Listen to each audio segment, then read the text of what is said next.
Alex Rivera wiped grease from his hands as he stared at the strange ship in Docking Bay 12. In his 3 years working at Epsilon 7 space station, he had seen many damaged ships come for repairs. But this one was different. Very different. The ship looked like it had grown instead of being built. Its surface was smooth and curved, made of what looked like living metal mixed with crystal pieces that glowed softly with their own light. Even though the ship was turned off, it felt warm. The other machines around it seemed cold and dead next to this amazing vessel. "What is that thing?" Alex asked Chief Engineer Patricia Valdez. She stood next to him, holding her data pad and looking confused. "I have no idea," Valdez said, pointing at the alien ship. "The crew says they're from something called the Celestial Dominion. Their queen asked for our best repair person." "Congratulations, Rivera. Looks like that's you." Alex touched his tool belt nervously. He knew how to fix human spaceships, and sometimes the traders from Andromeda brought their ships here. But this thing looked like it had been grown in a garden, not built in a factory. The station's air systems hummed as they changed the air to match what the alien ship needed. Alex felt his ears pop from the pressure change. Through the clear windows, he could see tall figures moving inside the ship. They moved smoothly, like they were floating instead of walking. "Do you know what's wrong with it?" Alex asked.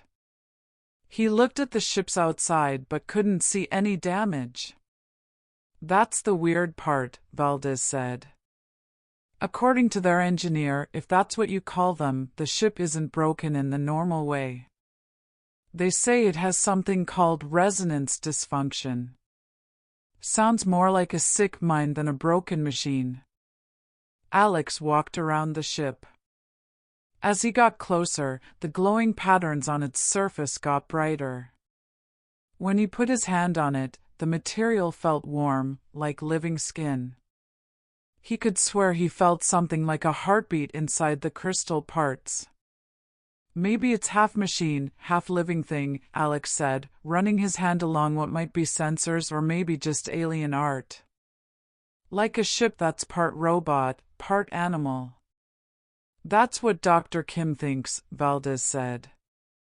Dr. Kim was the station's expert on alien life.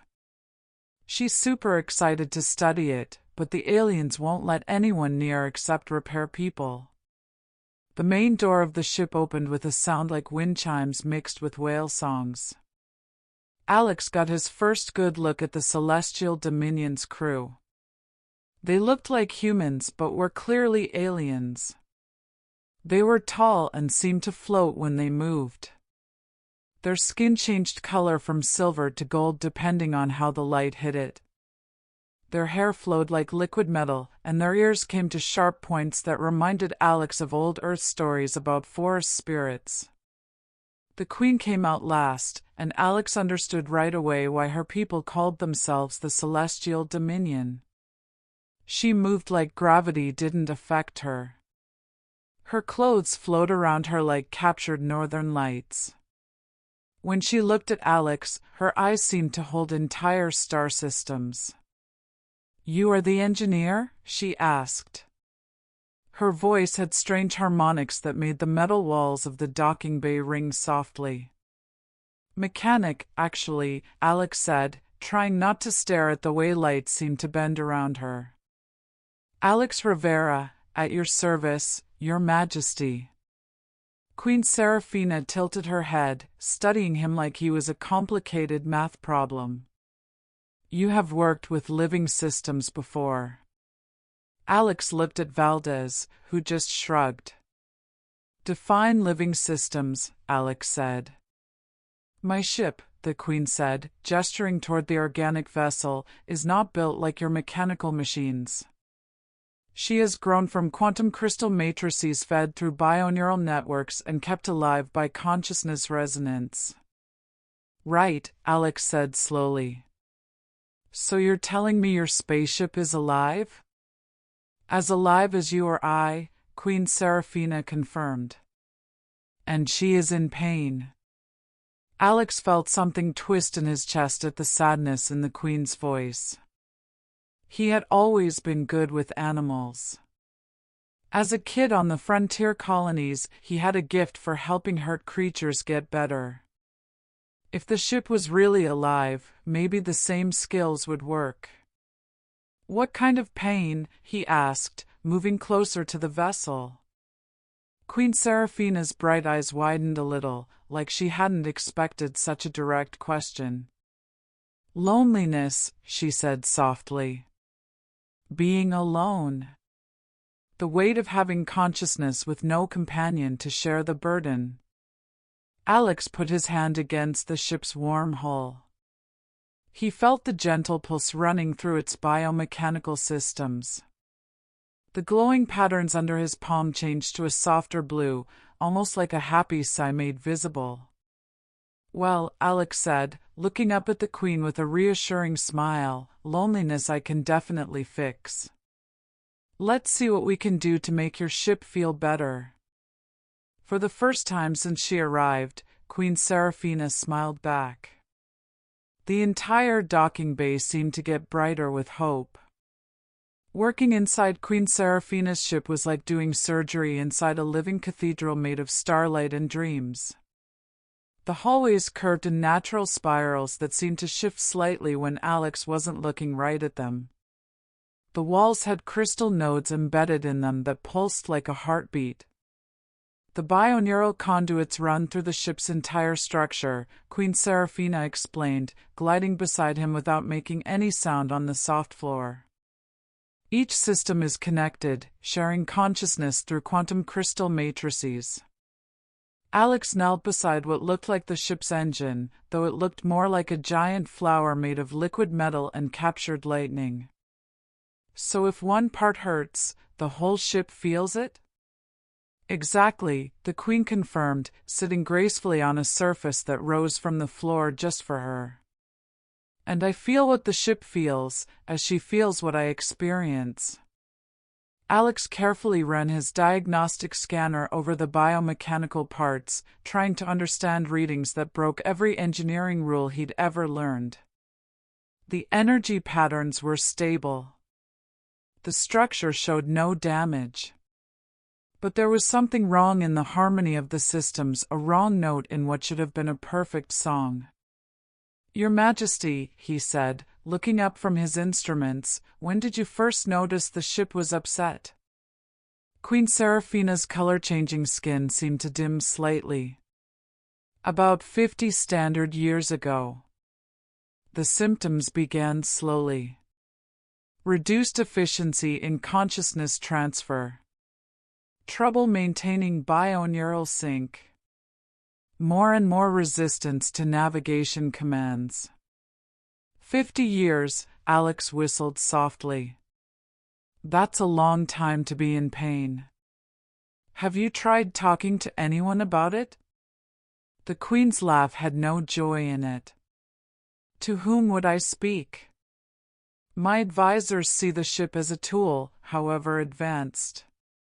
My subjects worship both the vessel and myself as gods beyond their understanding. There has been no one who could understand the nature of our bond. Alex found himself studying the Queen's face, noticing the subtle signs of tiredness that her royal bearing couldn't quite hide. It gets lonely, doesn't it? Being the only one who understands. Something changed in Queen Seraphina's expression, a crack in her perfect composure that showed depths of feelings she usually kept hidden. You speak like one who knows such isolation. Frontier mechanic on a remote outpost, Alex replied with a sad grin. I spend more time talking to damaged ships than I do to people. At least the ships usually make sense. He turned back to the bioneural core and reached out his hand toward the crystal surface. The moment his palm touched it, the ship's consciousness flooded his awareness. It was vast, ancient, and incredibly lonely. Through the connection, he could sense the vessel's pain, a deep ache that had nothing to do with broken parts and everything to do with emotional starvation. "She misses having companions," Alex said softly. "Other ships like herself, other consciousness to share experiences with." Queen Seraphina's eyes widened with surprise. "You can feel her thoughts?" "Not thoughts exactly," Alex explained, keeping his hand pressed against the warm crystal. "More like emotions, feelings. She's trying to tell me something about being alone, about being the only one of her kind in this part of the galaxy." The ship's glowing patterns began to shift, creating flowing displays of color that seemed to respond to Alex's presence.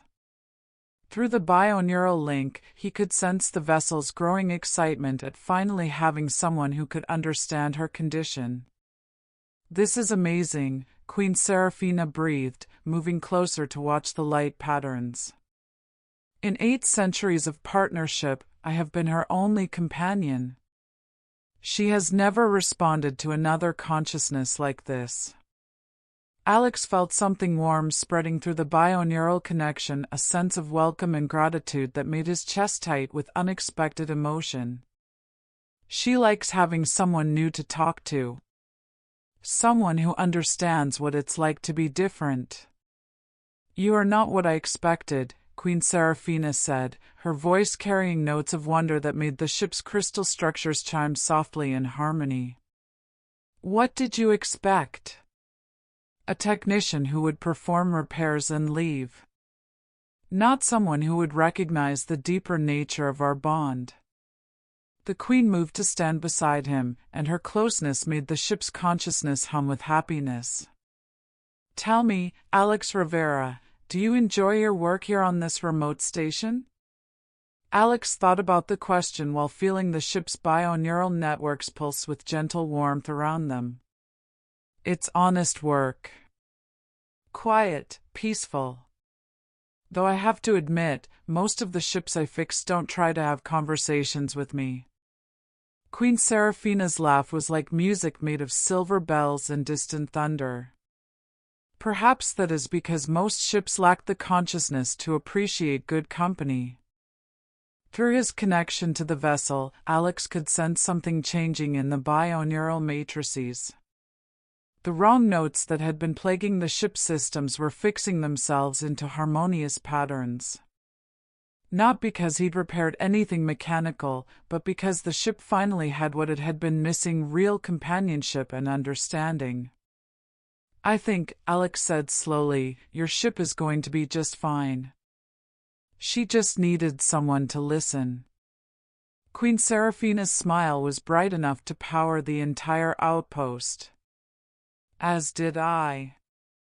The emergency alarms that woke Alex from sleep at 3 a.m. weren't completely unexpected. Epsilon 7 sat on the edge of pirate territory, and raiders sometimes tested the station's defenses. What he didn't expect was finding Queen Seraphina standing in his quarters when he stumbled out of bed, her glowing form seeming to shine with inner starlight despite the dim emergency lighting. "Your Majesty," Alex rubbed his eyes, wondering if he was still dreaming. "How did you get in here?" "The security locks are designed to stop physical intrusion," Queen Seraphina explained, her voice carrying undertones of urgency that made Alex's sleep-fogged brain snap to full attention. "My consciousness can travel through any quantum crystal network, including your station's communication grid." Alex grabbed his work clothes and tool belt, his mechanic's instincts taking over despite the bizarre situation. "What's the emergency, pirates?" "Pirates," the Queen confirmed, moving to his small window to look out at the stars. 3 heavy cruisers armed with quantum disruptors and consciousness-dampening fields. "They've come for me." Through the station's hull, Alex could hear the distant rumble of defensive systems coming online. "Can't your ship just leave? Jump to hyperspace or whatever you call it?"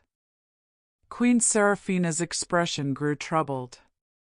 The consciousness-dampening fields prevent binaural interface. My ship cannot achieve faster-than-light travel without direct connection to my mind.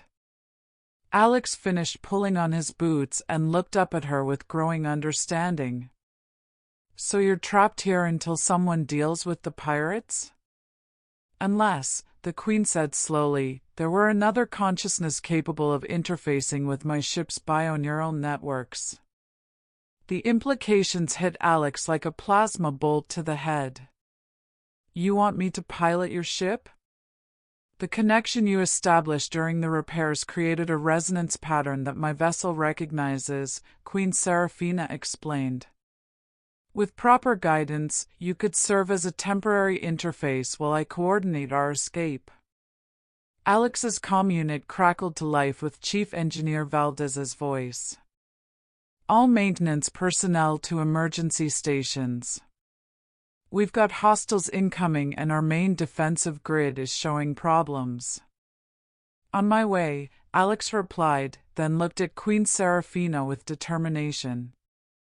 Let's go save your ship. The trip to Docking Bay 12 took them through corridors filled with running crew members and the controlled chaos of a station preparing for battle. Alex could hear weapons systems charging and feel the vibration of the main engines spinning up to emergency power. Through the windows, he caught glimpses of sleek Predator-class raiders closing in on the station, their hulls scarred with battle damage that spoke of long careers in violence and theft. Queen Seraphina's ship welcomed them with a harmony of chiming crystals and warm light that flowed through its bioneural corridors like liquid music. Alex felt the vessel's consciousness brush against his mind as they made their way to what he assumed was the bridge, though it looked more like the inside of a giant flower made of starlight and mathematical equations. Place your hands here, Queen Seraphina instructed, pointing to a section of the control interface that seemed to be made of living crystal. And try not to think too loudly. My ship has delicate sensibilities. The moment Alex made contact, the vessel's consciousness flooded his awareness with sensations he had no words to describe. He could feel the ship's joy at their reunion, its eagerness to fly again, and underneath it all, a deep affection for both Alex and its queen that felt remarkably like love. I can sense the pirate ships, Alex said, his voice sounding distant to his own ears. They're ugly things, all sharp angles and bad intentions. Focus on our escape vector, Queen Seraphina advised, settling into her own interface position with fluid grace. I will handle the defensive systems. What followed was the most terrifying and exciting experience of Alex's life. Through the bioneural link, he became the ship's pilot, navigator, and flight engineer all at once, guiding the living vessel through three-dimensional space while Queen Seraphina's consciousness provided tactical awareness and protective energy shields. The pirates opened fire as they cleared the station, their weapons leaving trails of destructive energy that lit up the void like deadly fireworks. But Alex found that piloting the organic ship was less about commanding machinery and more about dancing with a partner who could guess his thoughts before he finished thinking them. They're trying to jam our quantum resonance, Queen Seraphina warned, her mental voice carrying notes of concern. Then let's show them what happens when you try to silence a living symphony, Alex replied, diving the ship through a complex evasion pattern that would have been impossible with normal technology. As they escaped into hyperspace, Alex felt the ship's consciousness settle around them like a warm blanket, content and grateful for the companionship of two beings who understood its true nature. Thank you, Queen Seraphina said softly, her hand finding his as the bioneural interface powered down.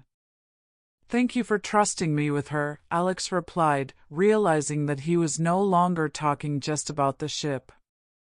The throne room aboard the Ethereal Crown, Queen Seraphina's sister's flagship, felt more like standing inside a living jewel than any normal spacecraft. Princess Leona of the Celestial Dominion had the same otherworldly grace as her older sister, but where Seraphina radiated warmth and curiosity, Leona carried herself with the cool authority of someone born to rule.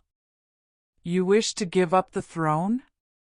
Princess Leona said, her voice carrying harmonics that made the crystal walls sing softly in response, in favor of a romantic attachment to a maintenance worker from a primitive frontier station? Alex shifted uncomfortably in his borrowed formal wear, which consisted of celestial dominion robes that seemed determined to flow dramatically whether there was wind or not. Beside him, Queen Seraphina sat with perfect composure, though he could feel her tension through their growing psychic connection. "I wish to choose companionship over isolation," Queen Seraphina corrected. "Alex has shown me possibilities I had forgotten existed. Real partnership, shared understanding, the joy of consciousness that recognizes itself in another being." Lord Chancellor Vex, a tall figure whose silver robes marked him as one of the Dominion's highest-ranking advisors, stepped forward with the kind of dramatic flair that suggested he'd been practicing the speech. "Your Majesty, the responsibilities of leadership cannot be set aside for personal pleasure. Your people depend on your guidance." "My people," Queen Seraphina replied calmly, "have managed quite well under my sister's regency during the past century while I explored the outer systems. Leona possesses wisdom and strength that surpasses my own." Alex found himself studying Princess Leona's face, noting the complex emotions that flickered across her features. Through his connection to Queen Seraphina, he could sense the deep currents of royal family dynamics, affection, concern, and a fierce protectiveness that went beyond political considerations.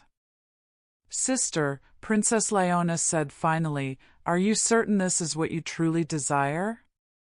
The life of an explorer bound to a consciousness from another species, traveling the galaxy without the comfort of our court?" Queen Seraphina reached out to take Alex's hand, and the moment their skin made contact, he felt their psychic bond flare with shared emotion, love, determination, and a sense of rightness that felt like coming home after a long journey. "I have never been more certain of anything," Queen Seraphina replied. "Alex has shown me that consciousness recognizes no barriers of species or culture. Through him, I have rediscovered joy." Lord Chancellor Vex made a sound of disapproval that reminded Alex of grinding gears. "The precedent this would set is exactly the precedent our people need," Princess Leona interrupted, rising from her crystal throne with sudden decision.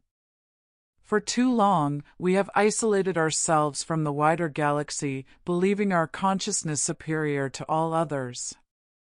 Perhaps it is time to learn humility." Alex blinked in surprise. "You're okay with this?" Princess Leona smiled, and Alex could see the family resemblance in the way her entire face lit up with genuine warmth.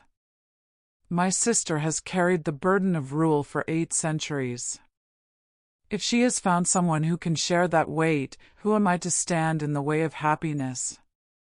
The formal abdication ceremony that followed was both the most beautiful and most terrifying experience of Alex's life. Queen Seraphina renounced her titles and responsibilities with the same grace she brought to everything else, while Princess Leona accepted the crown with dignity that suggested she'd been preparing for this moment far longer than anyone realized.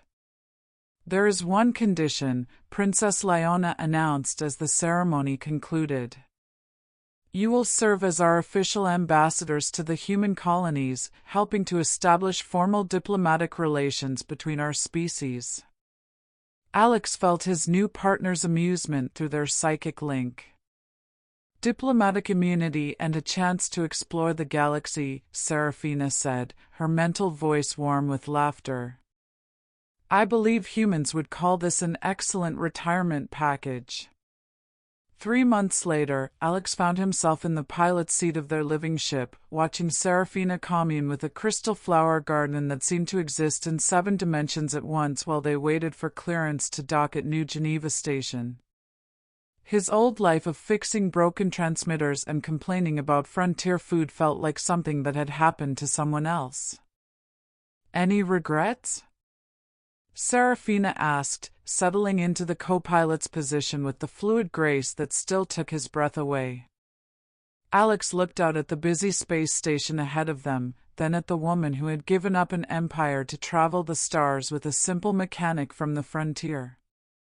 Through their bond, he could feel her contentment, her joy at having finally found someone who understood both her and her ship's true nature. Just one, Alex said with a grin. I wish I'd met you sooner. Serafina's laugh filled the bridge with music that made their ship's bioneural networks pulse with shared happiness. Time is irrelevant when consciousness finds its perfect match, she replied. We have eternity to explore what we've discovered together. As their ship glided toward the docking bay, Alex thought about how a simple repair job had turned into the greatest adventure of his life. Sometimes the most important fixes weren't mechanical at all. They were matters of the heart, requiring nothing more than patience, understanding, and the courage to reach out across the vast emptiness between souls. In the end, Alex had discovered that the universe's most advanced technology was still no match for the simple human ability to recognize another being's need for companionship. And that, he thought, as their ship settled into its berth, was probably the most valuable repair skill of all.